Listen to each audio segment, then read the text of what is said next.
Hello everyone, कैसे हैं आप? आई होप आप घर पे अच्छे से होंगे। सो माय डियर स्टूडेंट, जैसे कि हमारा चैप्टर 4 चल रहा है क्वाड्रेटिक इक्वेशन, तो हर एक एक्सरसाइज हमने कंप्लीट कर ली है। जो भी इसमें कॉन्सेप्ट था सारे हमने सीख लिए हैं। Factorisation, completing square, quadratic formula, discriminant पे जो नेचर ऑफ रूट्स हम फाइंड करते थे, एवरीथिंग वी हैव डन। तो आज हम इस चैप्टर की एग्जाम्पल्स करेंगे। टोटल बच्चे इसकी 17 एग्जाम्पल्स हैं इस चैप्टर की। तो 17 में से मैंने सिर्फ 5 एग्जाम्पल सिलेक्ट किए जो कि काफ़ी ज़्यादा इंपॉर्टेंट एग्जाम्पल्स हैं। इन 5 को छोड़ के जो बाकी वाली एग्जांपल्स हैं ना वो बहुत ईजी हैं। जैसे डायरेक्ट आपको क्वाड्रेटिक दिया हुआ है तो आपको उसको सॉल्व करना है, that we can do, no issue. Quadratic है तो सॉल्व कर ही सकते हैं, फैक्टरेशन से करो, क्वाड्रेटिक से करो, कंप्लीटिंग से करो। लेकिन आज हमने क्या है कुछ ऐसी एग्जाम्पल्स ली हैं जिसमें डायरेक्ट क्वाड्रेटिक नहीं पता है हमें, सिचुएशनल सम है। जैसे हमने एक्सरसाइज में की ना वर्ड प्रॉब्लम, वैसा ही कुछ है। तो काफ़ी इंपॉर्टेंट एग्जाम्पल्स हैं, इनको अच्छे से हमने नोटबुक पे फिर कर लेना है, ठीक है बेटा। तो चलिए हम एग्जाम्पल 11 से स्टार्ट करते हैं। It's a very interesting and very simple examples. क्या कह रहा है? Find two consecutive odd positive integers. पहले तो ये कंडीशन आप अच्छे से देख लो, ठीक है, पढ़ लो इसको। और आगे बोल रहा है सम ऑफ हु स्क्वायर्स इज 290। तो जो दो नंबर आपको फाइंड करने, एक तो वो दोनों नंबर ऑड नंबर है। ऐसे मानो एक नंबर 7 है तो दूसरा वाला क्या होगा? ऑड। उससे नेक्स्ट वाला जहां तो 9 होगा, जहां पीछे वाला 5 होगा। कॉन्जिक्यूटिव का मतलब होता है साथ साथ वाले, ठीक है।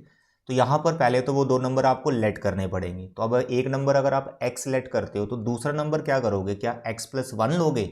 नो, वो गलत हो जाएगा, क्योंकि x+1 मतलब आपने एक का ही जंप किया, यानी 7 के बाद आप सीधा 8 पे आ गए, वो तो इवन होगा। तो आपने 2 का जंप लेना है। ऑड नंबर में 2 का जंप चलता है। 1 ऑड नंबर है तो फिर आगे आता है 3, तो 1 के बाद 2, फिर 2 के बाद 3, 2 के जंप के बाद आपको वो नंबर मिला। तो यहां पर आपने जो दो नंबर लेट करने हैं, बस वही मेन चीज़ है इसमें, बाकी इसमें बहुत सिंपल है। तो यहां पर आप लिख सकते हैं लेट रिक्वायर्ड नंबर्स बी क्या? x एंड x+1 मत लेना, बच्चे यही गलती करते हैं। तो इट इज x+2, बस ये ध्यान रखना। ऑड है ना, इवन हो तो तब भी यही लेने, ठीक है। तो let the required numbers be x and x+2। अब उसके बाद कंडीशन लगा दो अकॉर्डिंग टू गिवन कंडीशन। बताओ बेटा condition. Sir sum of whose squares, sum of whose squares यानी इन दोनों नंबर का स्क्वायर करके प्लस करना है। वेरी सिंपल भाई, इसको हमने प्लस करना है, दोनों को सम करना है, इक्वल टू 290। बस यहां से क्वाड्रेटिक इक्वेशन बना लो, बन जाएगी, आराम से बन जाएगी, आपको आती है। चलिए इसका ओपन कर लो, a+b का whole square, a² + b² + 2ab। 290 को भी इधर ट्रांसफर कर लो, सिंप्लीफाई करो। सर जी यहाँ पर आ गया 2x², इट इज़ 4x। 290 में से 4 सर इट इज़ 286, राइट। कई बच्चे इक्वेशन को यहीं छोड़ देते हैं, ठीक है, यहीं छोड़ देते हैं, फिर उसका फॉर्मूला अप्लाई करते हैं। मिडल टर्म चाहे क्वाड्रेटिक हो चाहे कंप्लीटिंग स्क्वायर हो। लेकिन मेरे प्यारे बच्चे ध्यान रखना, इन तीनों में क्या आपको कुछ कॉमन दिख रहा है? कोई नंबर कॉमन दिख रहा है? बिल्कुल, देखो 2 कॉमन है। तो जितना क्वाड्रेटिक रिड्यूस हो सके उतना कर लिया करो। तो यहाँ देखो 2 कॉमन है ना, तो थोड़ा सा और सिंपल हो जाएगा। 1 4 3 आ गया यहाँ पर।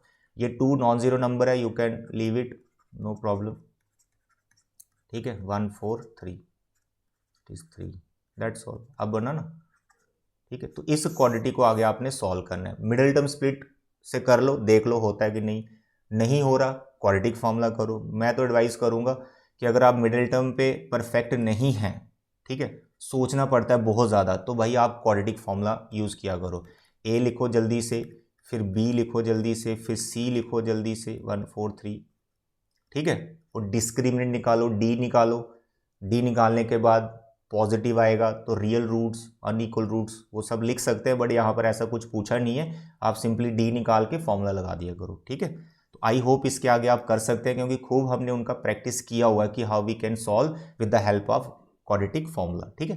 तो मेरा काम है आपको मैं क्वाड्रेटिक बना के दे देता हूँ, फिर भी नहीं होगा तो मेरे को बताना, तो मैं आपको आगे भी बता दूंगा कैसे करना है, ठीक है। चलिए एग्जाम्पल नंबर 12, एग्जाम्पल नंबर 12 ये काफ़ी इंपॉर्टेंट एग्जाम्पल है। इसमें जो भी कहानी लिखी है आप पढ़ लो अच्छे से, देखो क्या लिखा है। तो मैं अपने वर्ड्स में आपको ये कहानी समझाता हूँ, ठीक है। देखो कहानी कुछ इस तरह से है। कह रहा है यार एक रेक्टेंगुलर पार्क है, हम एक रेक्टेंगुलर पार्क बना देंगे, ठीक है। तो हम ऐसे ही बनाते हैं हमेशा रेक्टेंगल। ये हमारा एक रेक्टेंगुलर पार्क आ गया, मानो इसका नाम है ABCD। इस रेक्टेंगुलर पार्क की जो लेंथ और विड्थ है उनमें रिलेशन दिया हुआ है। जो लेंथ है ना वो 3 मीटर ज़्यादा है, जो लेंथ है वो 3 मीटर ज़्यादा है। तो आप एक काम करो, विड्थ को लेट किया करो। मानो ये विड्थ हमारी x मीटर हो गई, तो फिर इसकी लेंथ कितनी होगी, x+3। तो क्या बोला मैंने, लेंथ जो है वो ज़्यादा है विड्थ से, तो बस ऐसे लेट कर लिया। अब इसमें दूसरी एक चीज़ और क्या डाल दी कि यहाँ पर एक पार्क और है, एक पार्क और है, वो एक ट्राइंगल की शेप में है, और वो ट्राइंगल कैसी है, आइसोसेलेस ट्राइंगल है। वो आइसोसेलेस ट्राइंगल है, और उस ट्राइंगल का जो बेस है, ट्राइंगल का जो बेस है इस रेक्टेंगल की वो विड्थ बनाई हुई है। साथ में ही बगल में एक रेक्टेंगल, एक पार्क और है। देखिए यहाँ पर ये ट्राइंगल मैंने बना दी। अब ये जो ट्राइंगल आपको दिख रही है, this is a park isosceles triangle की शेप में। तो इस ट्राइंगल का जो बेस है वो मैंने रेक्टेंगल का विड्थ लिया हुआ है, जो कि यहाँ पे लिखा हुआ है, ठीक है, with its base as the width of the rectangular park. तो बस ये पूरी स्टोरी है इसमें। और रेक्टेंगुलर का जो एरिया है और आइसोसेलेस ट्राइंगल का जो एरिया है, इनके बीच में रिलेशन दिया हुआ है। तो उसी रिलेशन से हमारी क्वाड्रेटिक इक्वेशन बनेगी। आई होप पूरी स्टेटमेंट आपको क्लियर होगी। तो कहानी थोड़ी बहुत ही जो लिखनी होती है वो लिख लो ऐसे, let breadth of rectangular park x metre, therefore its length of rectangular park, तो वो कितनी हो जाएगी सर जी, x+3। ठीक है, ये हो गया। डायग्राम भी इसकी बना लेना, ठीक है, डायग्राम इसकी बना लेना। आपकी जो एग्जाम्पल में वो डायग्राम गिवन है, अगर नहीं गिवन है तो कोई दिक्कत नहीं, आप बना सकते हैं स्टेटमेंट पढ़ के। लेंथ आ गई, विड्थ आ गई, दोनों आ गई। उसके बाद इसका एरिया निकालो, एरिया ऑफ रेक्टेंगल, ये भी निकाल लो। सर जी क्या होता है, लेंथ इंटू विड्थ। तो भैया इसका आ गया x+3, दोनों को मल्टीप्लाई कर सकते हैं आप। एरिया 1 बोल रहा हूँ इसको मैं, इट इज़ x² + 3x। तो this is the area of rectangular park. अब आपको आइसोसेलेस ट्राइंगल का जो भी है वो भी एरिया निकालना पड़ेगा, क्योंकि इन दोनों के एरिया के बीच में कोई रिलेशन दिया हुआ है। अब वो रिलेशन भी एक बार देख लेंगे। पहले हम आइसोसेलेस ट्राइंगल पे आ जाते हैं। आइसोसेलेस ट्राइंगल का बच्चे अल्टीट्यूड दिया हुआ है, ये बहुत अच्छी बात है, इसी से तो सारा क्वेश्चन बन गया। अब आइसोसेलेस ट्राइंगल का जो अल्टीट्यूड है वो 12 है। इसका नाम हम रख लेते हैं P, इसका रख लेते हैं Q। तो हम ऐसा लिखेंगे यार, area of triangle PBC, can you tell me sir, 1/2 base into height, ये तो पता है बचपन में हम यही सीखते हैं। व्हाट इज बेस, आपको क्या होता है, आइसोसेलेस ट्राइंगल का जो बेस है वो क्या है, रेक्टेंगुलर पार्ट की विड्थ, तो वो कितनी थी x। और PQ ये अल्टीट्यूड दे दिया हुआ 12, इसको कैंसिल वैंसिल किया तो ये बचे 6x आ गया मीटर स्क्वायर। तो हमने रेक्टेंगल का भी एरिया निकाल लिया, आइसोसेलेस ट्राइंगल का भी एरिया निकाल लिया, दोनों एरिया हमारे पास आ गए। अब इन दोनों एरिया में क्या रिलेशन है, वो ये रिलेशन है कि जो रेक्टेंगल का एरिया वो ज्यादा है आइसोसेलेस ट्राइंगल से। कितना ज्यादा है पढ़ लो आराम से, देखो, its area is 4 square metre more. Rectangular का जो एरिया है वो 4 ज्यादा है, तो बस यही कंडीशन लगाना है। तो आप यहां पे लिखेंगे sir, according to given condition, क्या है condition, area of rectangle is equal to area of isosceles triangle. लिख सकता हूं बराबर, नहीं, तो आइसोसेलेस ट्राइंगल में 4 प्लस करने पड़ेंगे, तभी तो दोनों का एरिया बराबर आएगा, क्योंकि रेक्टेंगल का तो ज़्यादा है। तो area of rectangle is 4 more than the isosceles triangle. दोनों को मैं इक्वेट कर रहा हूँ, तो आइसोसेलेस ट्राइंगल में 4 को ऐड करना पड़ेगा। चलिए अब बताओ, रेक्टेंगल का एरिया कितना निकाला था sir, x² + 3x। Sir isosceles triangle का एरिया, सर ये तो 6x आ गया था, इट इज़ 6x, और ये +4। सिंप्लीफाई करो इसको सर, x² + 3x 6x -4, सारी टर्म हम लेफ्ट साइड ले आएंगे और इसमें क्वाड्रेटिक बना लेंगे एक छोटी सी। Can you solve this, can you solve this, करो, सॉल्व करो, ठीक है, सॉल्व करो। उसके बाद जो x की वैल्यू आएगी, जो x की वैल्यू आएगी वो विड्थ हो जाएगी, फिर लेंथ आप निकाल लेना। आई होप इसके आगे कर सकते हैं, काफ़ी सिंपल है यार। Example number 14 very interesting, 2 part है, एक्सरसाइज में भी थे ये। 4.3 एक्सरसाइज का 3rd क्वेश्चन भी ऐसा ही था, ये भी काफ़ी अच्छे क्वेश्चन है। सिंपल इसको यार क्वाड्रेटिक में कन्वर्ट करना है, बस इतनी सी बात है, कोई सिचुएशनल प्रॉब्लम नहीं है ये, इसको क्वाड्रेटिक में कन्वर्ट करना है, वही सीखना है। तो भाई इसके नीचे यहाँ 1 लगा ना, इनका एलसीएम ले लो, x, सर जी आ गया x² + 1 3, very simple, x square plus 1, ये एक्स को क्रॉस कर दो sir ji, 3x, it is x square minus 3x प्लस 1 equal to 0। Can you solve this? अरे कर सकते हैं, देख लो, हो जाएगा, टेंशन नहीं लेने का, आराम से सॉल्व हो जाएगा। चलिए अब इसको क्वाड्रेटिक बनाते हैं, इसका एलसीएम आ गया, इसको उधर ट्रांसफ़र कर दो, कर दिया, ठीक है सर। ये तो x कट गया, काट दो, नीचे वालों को मल्टीप्लाई कर दो, x square minus 2x equal to 3, करो cross multiply, sir it is x square minus 2x into 3, क्योंकि इसके नीचे 1 है ना, ऐसे क्रॉस कर रहे हैं तो यहाँ पर ये -2 आ गया। फिर सिंप्लीफाई किया, sir it is 3x square, 3 2 ज़ा सर 6x, उधर से 2 आ गया plus 2, that's all. Can you solve this quadratic? Yes you can solve. कौन सा मेथड लगाओगे, आपकी इच्छा है भाई। मिडिल टर्म होती है तो मिडिल टर्म से ब्रेक कर लो, नहीं होती तो क्वाड्रेटिक फार्मूला पे चले जाओ।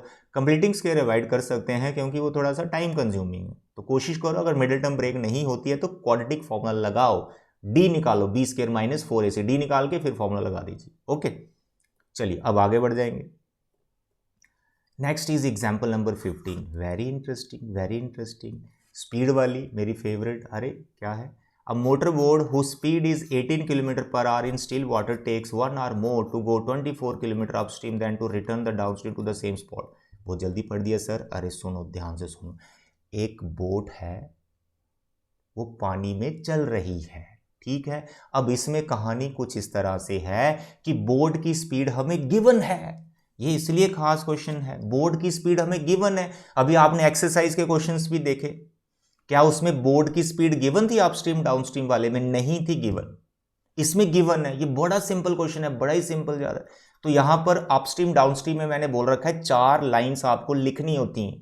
पहले आपको बोर्ड की स्पीड लिखनी है, ठीक है, इन स्टिल वाटर, फिर आपको वाटर की स्पीड लिखनी है, फिर अपस्ट्रीम एंड डाउनस्ट्रीम की स्पीड निकाल। 4 लाइनें तो फिक्स होती हैं अपस्ट्रीम डाउनस्ट्रीम में। तो देखो मैं यहां पर लिख रहा हूं, here speed of boat in still water. Still water मतलब जिसमें पानी की स्पीड इंक्लूड नहीं है, पानी रुका हुआ, ऐसा सोच सकते हैं आप। Speed of boat in still water वो दे रखी है, that is 18 kilometre per hour. Okay dear, इसके बाद वाटर की स्पीड को लेट करो जो कि गिवन नहीं है।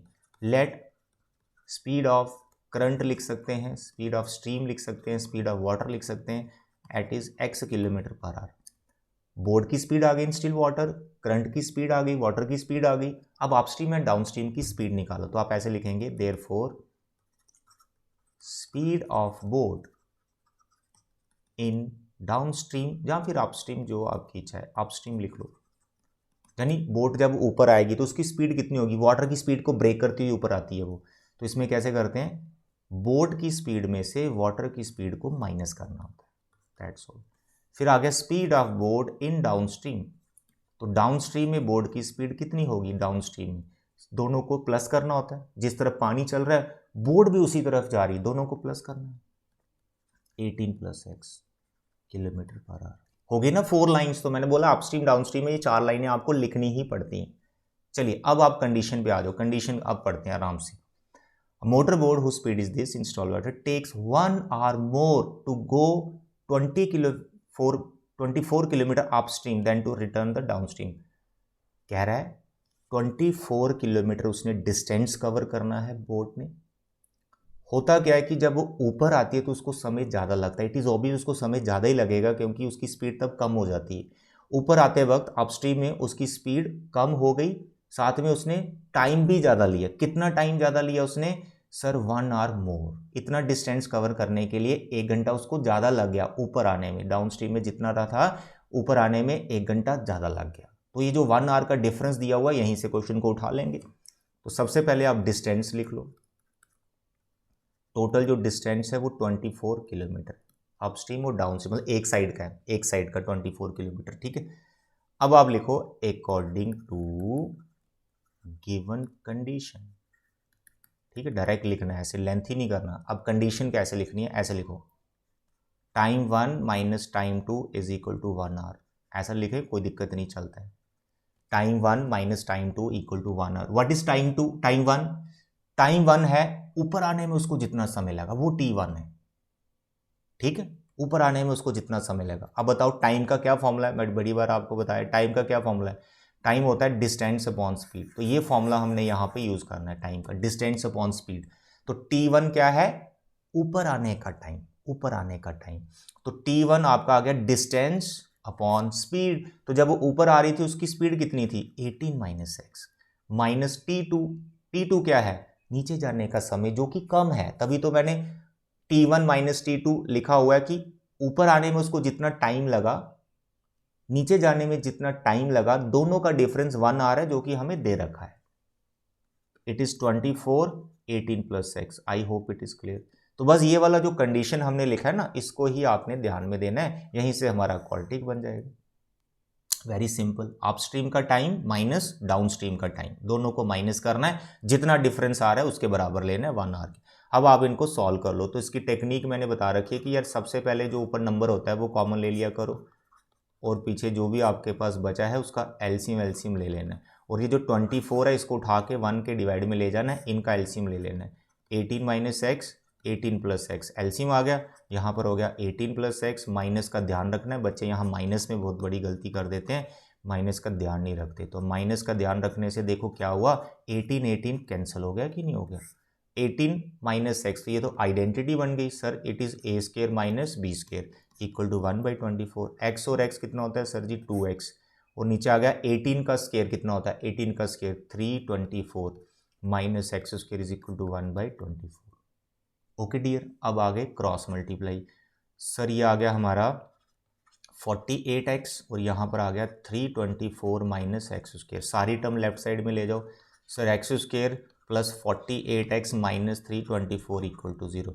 Can you solve this quadratic equation, can you solve, x square इधर आ गया 324, ठीक है। Can you solve this quadratic, yes sir we can solve. How, middle term break कर लो, जहाँ फिर क्वाड्रेटिक फॉर्मूला लगा लो, वो आपकी इच्छा है। चलिए आगे बढ़ जाते हैं। Now the last example number 17, very important.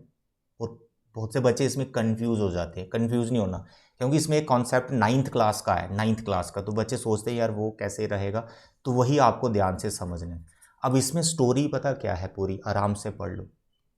A pole has to be erected at a point on the boundary of a circular park of diameter 13 metre in such a way that the differences of its distances from two diagrammatically opposite fixed gates A and B on the boundary 7 meter. Is it possible to do so? एक तो इसने ये पूछ दिया कि जो condition है क्या ये पॉसिबल है, तो इसका मतलब जो भी क्वाड्रेटिक बनेगा उसका डी निकाल के देखना पड़ेगा। अगर डी नेगेटिव आया तो इसका मतलब ये कंडीशन पॉसिबल नहीं है। If yes, at what distances from two gate should be the pole to be erected.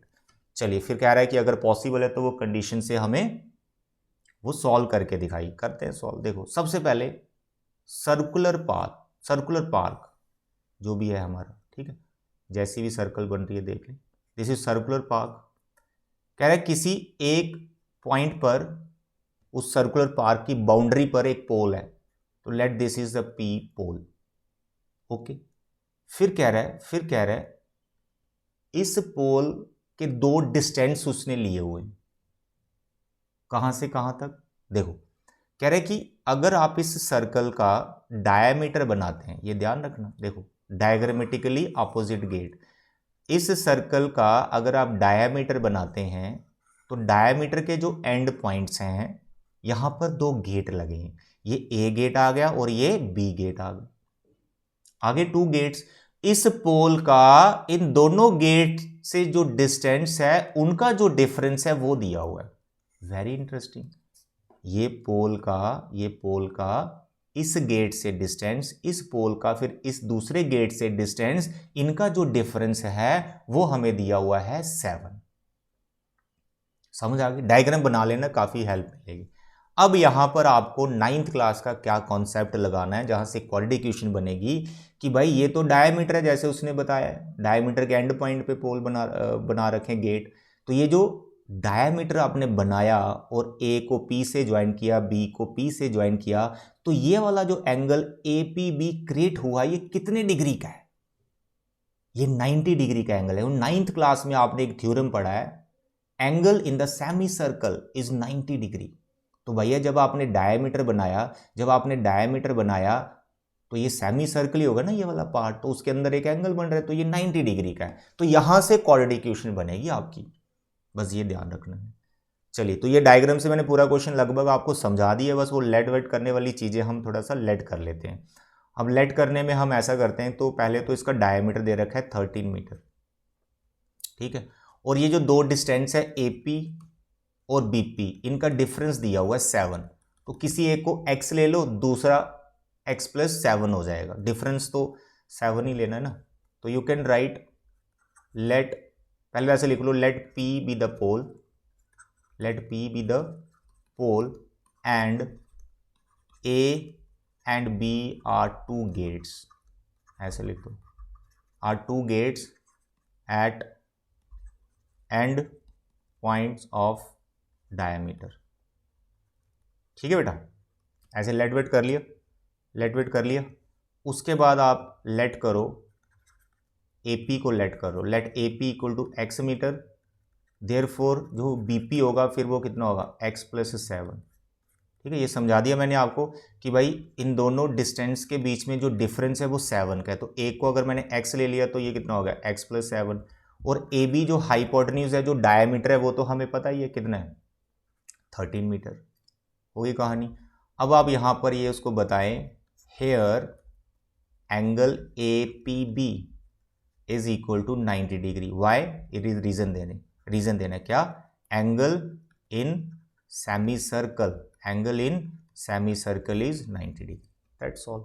अब इसके बाद पाइथागोरस थ्योरम लगा दो APB में, तो you can write in right angled triangle APB by Pythagoras theorem. क्या कहती है पाइथागोरस थ्योरम, हाइपोटेन्यूज का स्क्वायर यानी AB का square is equal to AP square plus BP square. कितना था AB, सर इट इज 13। कितना था AP, सर उसको हमने x लिया हुआ है, इट इज x का स्क्वायर। कितना था BP, सर उसको हमने x+7 मान लिया। करो सिंप्लीफाई, 169 x स्क्वायर, इसका होल स्क्वायर ओपन कर दो, A square plus B square plus 2AB 14। सारी टर्म को सिंप्लीफाई करो, फिर एक साइड ले जाएंगे, it is 2x square plus 14x plus 49। ठीक है, यहाँ ज़ीरो कर दो, 2x square plus 14x plus 49 minus 169। करो simplify, sir 2x square 14x, 169 में से 49 कितना जाएगा, सर 120 आ गया। ओके, अब फिर मैंने बताया इक्वेशन को सिंप्लीफाइड फॉर्म में रखा करो। अब इन तीनों में देखो 2 कॉमन है, तो 2 यू कैन टेक कॉमन, तो it is x square plus 7x, यहाँ पे आ गया 60 equal to 0। 2 you can eliminate, that's all. Can you solve this quadratic, direct solve मत करना, इसका d निकालना, d निकालना इसका ज़रूरी है। ठीक है, that is b square minus 4ac।